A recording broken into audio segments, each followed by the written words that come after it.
Okay, so let's talk about Sweden. This attack, obviously a huge deal, and we're going to try to get past the headlines today. Yeah.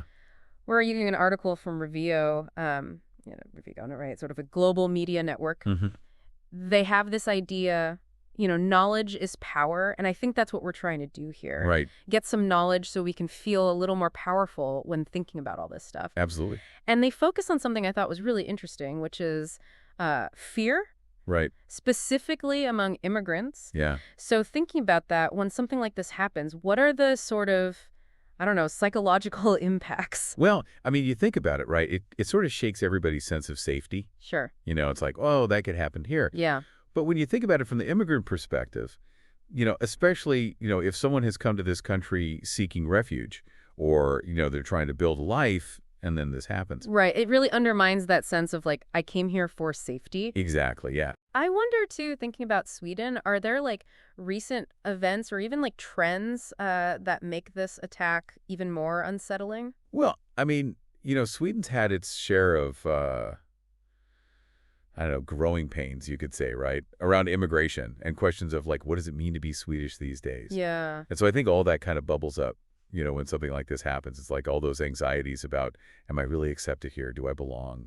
Those questions get louder. Yeah, like the attack kind of throws fuel on an existing fire. Exactly. Yeah. So Kristersson, the prime minister, he's really leaning into unity. His speeches. hmm We see phrases like stand together, defend the nation as one. How important is that? Like, how important is the way a leader talks at a time like this? Oh, it's hugely important. I mean, it's not just what they're saying, right? But it's how they're saying it. Yeah. And, he's using this language that's supposed to make people feel strong. Resilient, yeah. Yeah, like we're all in this together, which, that's been a pretty effective strategy in the past. Historically, yeah. But isn't there a risk, though, that when you say things like our nation, that you might be, I don't know, unintentionally excluding some people Oh, for sure. who maybe don't feel like they're fully part of that we yet? Yeah, I mean, it's tough. It's a tough line to walk, right? You want to project strength, but you also want to make sure everybody feels included in that. Right. And if you don't do that well, then the people who are already feeling kind of marginalized might feel even more isolated. So words are important, but obviously they're not everything.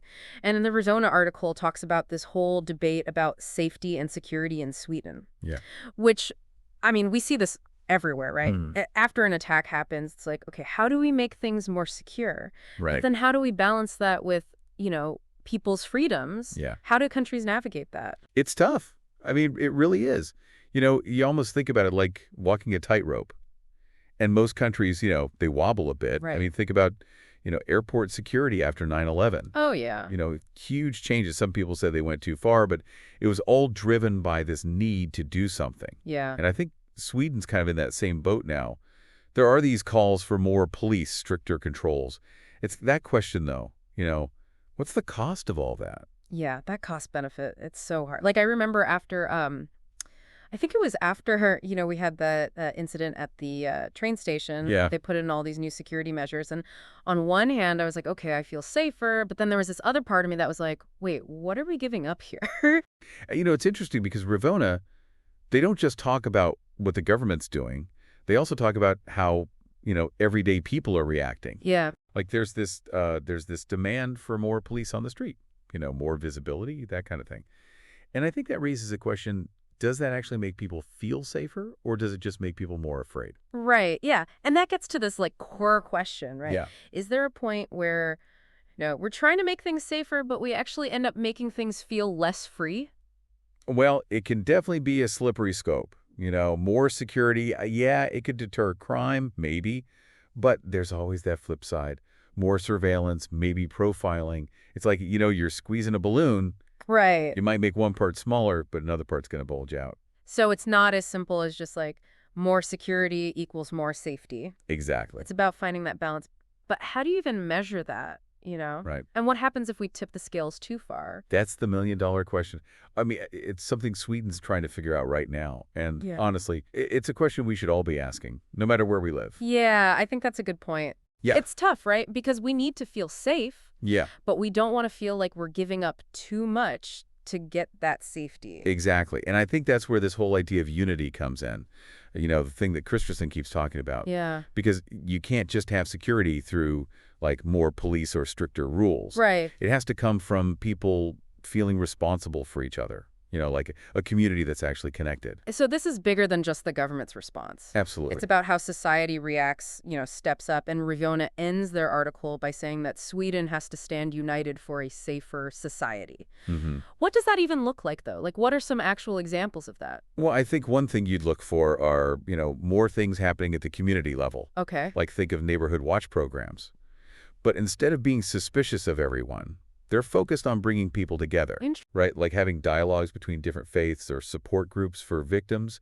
Those are signs that people are actually trying to, like, heal and rebuild trust. So it's about taking all that energy, that urge to do something, and turning it into something good. Yeah, exactly. Not just reacting out of fear, but trying to build a community that's stronger. And that's where organizations like Rivyona can make such a difference, with their whole focus on understanding different cultures. Right. It's about having empathy, realizing we're not so different, and reminding people that we have more in common than we think. Because when we're divided, that's when fear wins, right? Oh, totally. The more isolated and suspicious we are, the easier it is to get scared. It's true. And the more connected we are, the stronger we are as a society. Like that whole united we stand, divided we fall thing. Exactly. And that applies to any country, not just Sweden.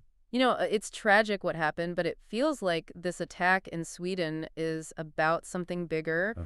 We're all struggling with this, right? Like, how much security do we need? How much freedom are we willing to give up? What's the role of our leaders in all this? Absolutely. It's not just a Sweden problem. It's global. And while the details are different, the basic questions are the same everywhere. So how do we keep ourselves safe without letting fear run our lives? How do we build a society that feels both secure and free? Those are some big questions. Huge ones, and there aren't any easy answers. Nope. But maybe if we talk about these things openly, learn from each other, Yep. maybe we can start to figure out what real security means. Because it's not just about being safe physically. Right. It's also about feeling safe, like you belong, like you can trust your neighbors, and like you're part of something bigger. That's a good point. Not just building walls, but building bridges. Exactly. And realizing that we create security together. It's not something that just gets handed down to us. And I think that's a really important takeaway from all of this. It's not just about what happened in Sweden, but using that to think about our own ideas about security and freedom and what a just society actually looks like. It suddenly made all these big issues so real. Yeah, it's easy to get caught up in the abstract stuff, but this is about real people trying to live their lives. Right. Families, kids trying to feel safe. Exactly. And that brings us back to Kristersson. He's got a lot on his plate right now. I mean, if you were him, where would you even start? That's a good question. He's got to think about security, obviously, but also freedom and bringing people together and dealing with all those underlying tensions. Yeah, it's a lot. I think if I were him, I'd focus on actions, more than just words. Right. Reassuring speeches are important, sure. But people need to see that he's actually doing something. So it's not enough to just talk. Nope. He needs to be out there talking to community leaders, listening to what people are afraid of, and making them feel like they're part of the solution. So building those bridges again, but like on a bigger scale this time. Exactly. Create spaces where people can talk and understand each other, where people from different backgrounds can connect. Because if that doesn't happen, then all the security measures in the world won't really fix anything. Like putting a Band-Aid on a broken leg. Exactly. True. Security isn't just about stopping attacks. It's about creating a place where everyone feels safe and respected. Right, where they feel like they matter. And that takes time and effort. It has to involve everyone. But I think it's the only way to build a society that can handle whatever comes its way. We covered a lot today, this attack in Sweden. It always can raises a lot of questions, not just about Sweden, but about all of us. Yeah, for sure. It's been a fascinating deep dive, and hopefully it's given you, our listeners, something to think about. Right, because ultimately these aren't just Sweden's problems, they're global challenges. And we need everyone to get involved, to ask questions, and to work together to figure out solutions. And maybe if we can do that, face these challenges with courage and compassion, maybe we can actually come out of this stronger than before. I hope so. Well, thanks for joining us on this deep dive, everyone. We'll see you next time. 2THE.